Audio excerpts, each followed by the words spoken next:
Well, hello, my friends. How are you? Happy New Year. Welcome to 30 Albums for 30 Years. I am your host, Jay Sweet. And today we are going to talk about the Byrds, Younger Than Yesterday. Columbia Records, released February 6th of 1967 and recorded between November 28th through December 8th of 1966. Let's get into it.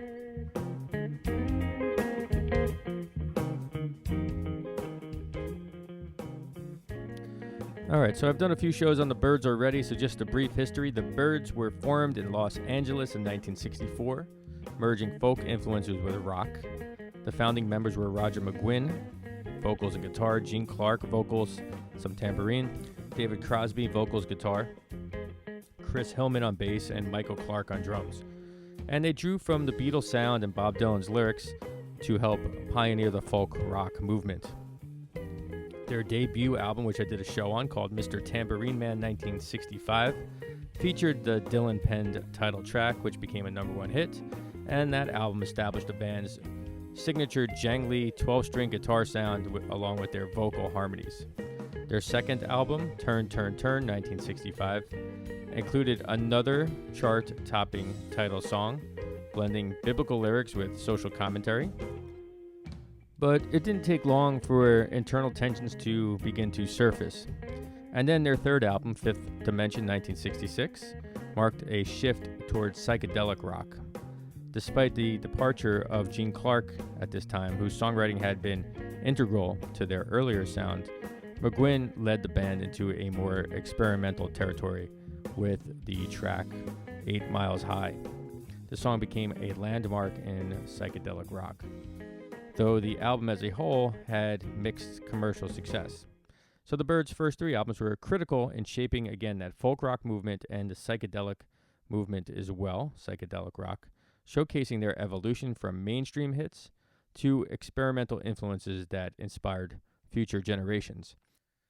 And that brings us to today's album called Younger Than Yesterday, which sold approximately 300,000 copies in the US. It reached number 24 on the Billboard Top LP charts, placing it slightly lower in commercial success than the other Byrds albums to this point. Their debut album, Mr. Tambourine Man, was the most commercially successful, peaking at number 6.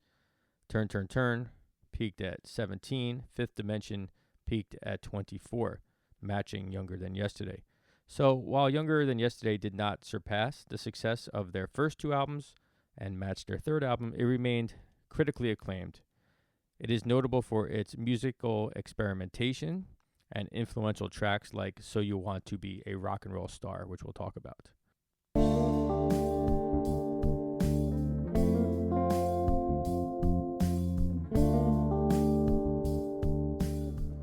So it is now time for our 10 interesting facts. Number 1, psychedelic elements.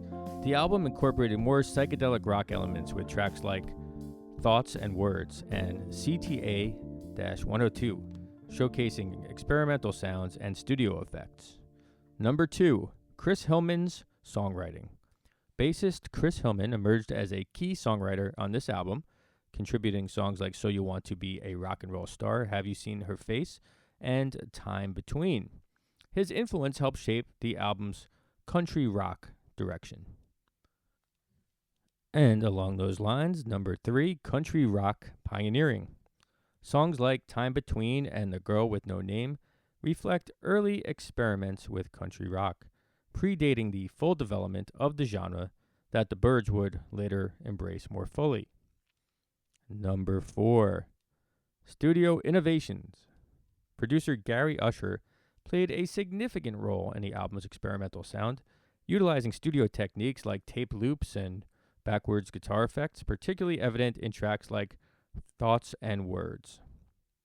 Number 5, Roger McGuinn's space interests. Roger McGuinn's fascination with space and science fiction influenced songs like CTA-102, speculating about alien communications. The track features distorted voices meant to mimic extraterrestrial sounds. Pretty wild. Number 6, David Crosby's songwriting. David Crosby wrote and sang lead on tracks like Renaissance Fair and Mind Gardens, the latter of which featured unconventional song structures and rather abstract lyrics. Crosby's input added to the album's eclectic feel. Number 7. Folk and jazz influences. The Byrds continue to draw from their folk roots while incorporating jazz influences. This fusion is evident in McGuinn's use of intricate guitar lines and the overall harmonic structures of some of the songs. Number 8. Instrumental diversity. The band experimented with different instruments, including Chris Hillman's use of the mandolin on Time Between, adding a distinct country flavor to that song. Number 9. Declining group unity. The recording of Younger Than Yesterday was marked by increasing tensions among band members, especially between David Crosby, who could be kind of grumpy, and the rest of the group. These tensions would later lead to lineup changes. And finally, number 10, South African musicians. There are several guest musicians on the record, including South African musician Hugh Masekela, Masekela, who plays trumpet on So You Want to Be a Rock and Roll Star and Lady Friend, and also Cecil Bernard plays piano on Have You Seen Her Face, both from South Africa. And there are your 10 interesting facts on the record.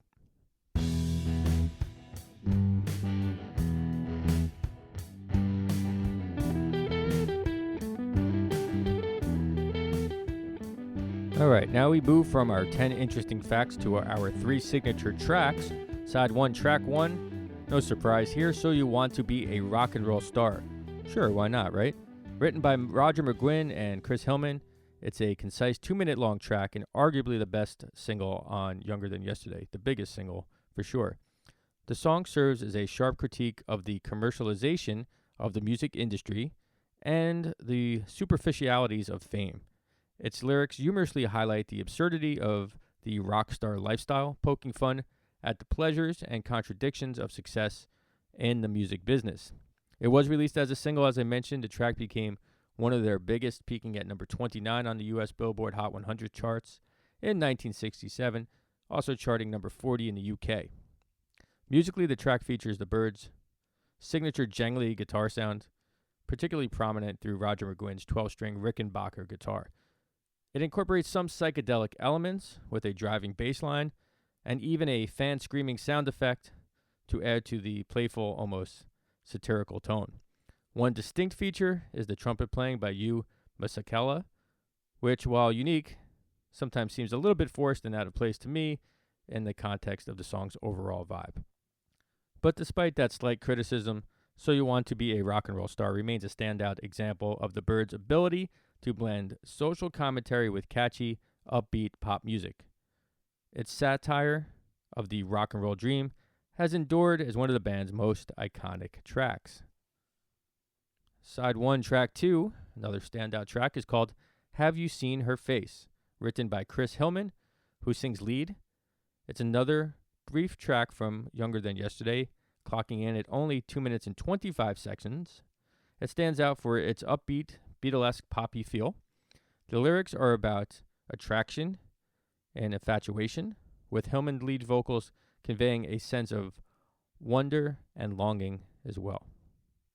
Musically, the track blends tight harmonies and a medium-fast tempo. It's one of the more straightforward pop songs on the album, wrapped into a folk rock style. It was released as a single. It had a disappointing track position at only 74. While it may not carry the same sense of creativity of some of the album's more experimental tracks, Have You Seen Her Face demonstrates the band's ability to continue to craft a simple and accessible song. My one criticism is that the guitar solo seems out of place and is somewhat sloppily played. And for our third signature track, I chose My Back Pages. That is side 2, track number 3. It's another Bob Dylan vehicle. The Byrds restructured a lot of Dylan's material. And in my opinion, and I've said this before, Bob Dylan wrote great songs, no question, but I think sometimes he couldn't deliver them in the strongest way. And the Byrds, on the other hand, could perfect and formalize Dylan's material, and this track is further proof of that. My Back Pages originally appeared on Dylan's 1964 record called My Back Pages. The Byrds version reached number 30 on the Billboard charts. The lyrics reflect the mistakes of youth and the shift towards more cohesive thought. And those are my 3 signature tracks: So You Want to Be a Rock and Roll Star, Have You Seen Her Face, and My Back Pages. I will include a link to all 3 tracks in my Spotify playlist, which I'll link in the description section of this podcast on Spotify.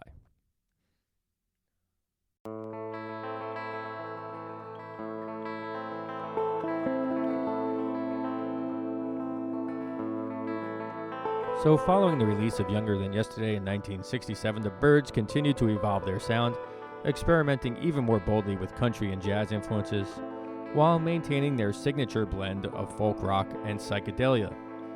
Chris Hillman increased role within the group, continued to write songs alongside Roger McGuinn and David Crosby. However, turmoil was mounting within the band. Tensions between members, particularly involving Crosby, reached a breaking point due to disagreements over creative direction and Crosby's public political statements, leading to his departure late in 1967. Despite the internal upheaval, the Byrds did release the notorious Byrd Brothers album in early 1968, further pushing their sound with lush arrangements and studio experimentations. McGuinn soon steered the group towards a more pioneering country rock direction with the album Sweetheart of the Rodeo, and then the Byrds officially broke up in 1973, but their decline began earlier due to more lineup changes and internal conflict, particularly with the departure of Gene Clark in 1966 and then Crosby in 1967. And it is now time for Sweets Beats, which is where I get a chance to tell you what I think about the record. And here it is. The album offers a well-balanced mix of folk, psychedelic rock, and country-influenced rock. And the group's signature vocal harmonies and strong songwriting make every track engaging. Younger Than Yesterday marks a departure from their reliance on reinterpreting Dylan's works, something they did with perfection. However, they didn't completely abandon that because they did record My Back Pages for this record. And it's one of the standout tracks, as I mentioned. Now, having musical visionaries like Roger McGuinn, David Crosby, and Chris Hillman all in the same band was similar to the dynamics of the Beatles with John Lennon, Paul McCartney, and George Harrison. However, as we've seen with many other bands featuring multiple talents capable of writing and singing lead vocals, balancing egos and album space is a delicate act. And that's ultimately what hindered the Byrds from continuing to soar. The dynamics came to a head when Gene Clark and David Crosby left. In Clark's case, he needed the Byrds to thrive, while Crosby, ever the collaborator, went on to form the legendary Crosby, Stills and Nash, and also had a pretty successful solo career. Nonetheless, the Byrds must be regarded as one of the most important and influential bands in rock and roll history, and certainly one of the most influential of the mid-1960s. So in conclusion, Younger Than Yesterday is a remarkable album, though I must admit it took me a few listens to embrace it fully. I highly recommend that you take the plunge and experience this record in its entirety. I think you'll find it well worth the journey. And that is my take on the Byrds' Younger Than Yesterday.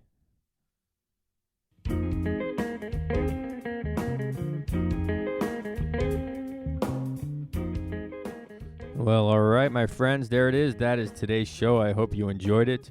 Please go ahead and subscribe to this podcast. Check it out on YouTube. Check out the social media. Let me know what you think. And of course, listen to the album in its entirety. Also, go to the Jazz Real Book for my other podcast and jsweetmusic.com, pretty much to learn about everything that's going on, lots of things with this program and with me personally. New album coming out, new articles constantly being written, new book coming out soon, a biography on bassist Ray Brown. All right, I've said enough. Let's keep this wonderful music alive. And have a great year. Peace.